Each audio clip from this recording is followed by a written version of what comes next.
Hey, what's going on, everybody? I hope you're doing well. Recently I posted a video where I was attempting to explain the fundamentals of Islam to non-Muslims. And I realized I was receiving a disproportionate amount of dislikes and hateful comments on this video in comparison to my other videos. And in a way, this was actually a very good thing because it meant that non-Muslims were actually seeing my video. And that's who the video was made for.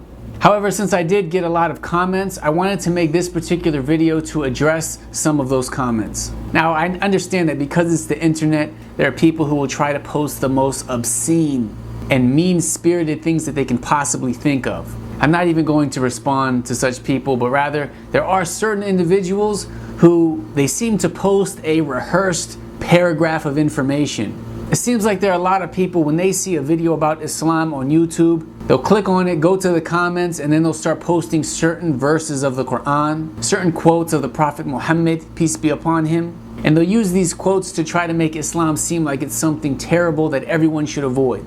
They'll say, "What do you have to say about this verse? What do you have to say about that quote? Explain yourself.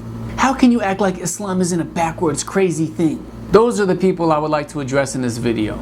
Number one, because perhaps they're sincere, perhaps they really want to know. And number two, because perhaps there are other sincere people who they see what they post and it confuses them. It raises doubts in their minds. So I would say most people in the West, in America, they have a kindergarten level of understanding when it comes to Islam. And I'm not knocking them for that. Many of them were never taught what Islam is properly. A lot of what they see in the media makes them think very ill things about Islam. Perhaps they don't know any Muslims. The list goes on, so I'm not knocking them for not really understanding Islam. But the problem is that some people, instead of acknowledging that they're at a kindergarten level and taking it step by step, they immediately try to jump to PhD level complex issues. And the reality is Islam, it has certain priorities. Most Muslims have no idea about these complex issues. And that's fine, as long as they have their priorities straight, they're performing the 5 pillars of Islam, and they're leaving the complex matters to the scholars to deal with. There's nothing wrong with that. But I have found personally that when I'm trying to teach a non-Muslim about Islam, I'm trying to teach them the priorities, a lot of people will try to jump to these complex issues. And that's like somebody who just learned that 1 + 1 = 2. They're learning basic addition. It's like them taking that little tiny amount of knowledge they have and going to a professor of calculus and trying to refute his equation that's written on the board. Somebody who only knows basic addition, 1 + 1, is trying to tell a professor of calculus, your equation is wrong. Why do you have letters written? What are all these symbols? This is backwards. How is that professor supposed to defend himself? The person approaching him, trying to refute him and his equation, doesn't even have the prerequisite knowledge to have a real discussion about it.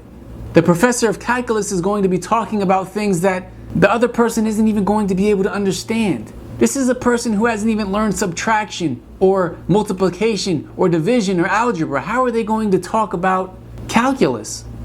It's going to put the professor of calculus in a position where he has to explain so many things all at once. It's going to be impossible.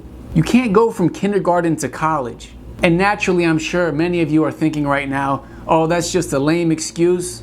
You're just trying to get out of answering certain questions. Your comparison of basic addition to calculus isn't the same as comparing basic aspects of Islam to complex aspects of Islam.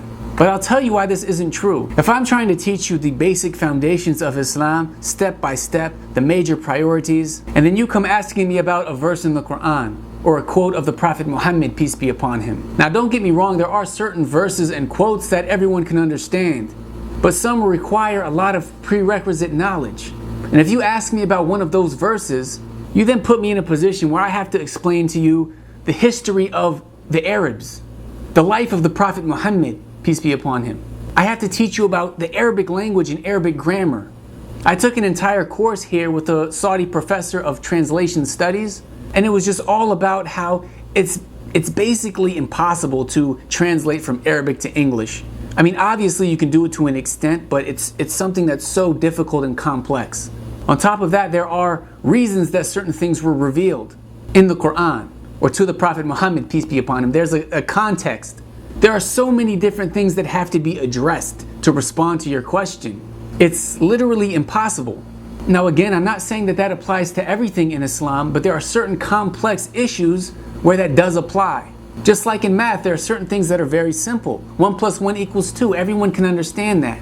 But you can't start talking about calculus and all these very abstract, difficult, high-level things unless you're already at a certain level of knowledge. And as I said, most people in the West, they're at a kindergarten level. So if your goal is only to discredit Islam, to cause confusion, to raise doubts in people, then sure, go ahead and paste these paragraphs, quote these certain verses, because yeah, these are complex matters that your average person isn't going to understand. Your average Muslim isn't going to truly understand these things. But if you're actually sincere, you actually would like to understand what Islam teaches, what the majority of Muslims actually believe, then you have to take it step by step. You have to allow somebody to teach you about what they believe, what Islam is, without jumping around. And if you refuse to do that, if you refuse to build a strong foundation and take it step by step, then in actuality, you're using the same tactics that extremists use. Extremists do the same thing. They discredit the scholars, they write off the real people of knowledge as being disbelievers, and then they try to sit there and interpret all these things without having the prerequisite knowledge. So the only difference between you people posting these things and the extremists is that the extremists believe in it, whereas you don't. But your ideology, your ignorance is the same. The only difference is they preach it as being true and you preach it as being false. But the reality is it doesn't really represent true Islam, and it doesn't represent what the average Muslim believes. So if you really want to understand what Muslims believe, you really want to understand what Islam teaches according to the scholars of Islam based on the authentic sources, you have to allow them to teach it to you one step at a time. Thank you for watching. I do plan on making more videos where I explain step by step what Islam teaches. If you'd like to see those videos, please subscribe. Thank you for watching.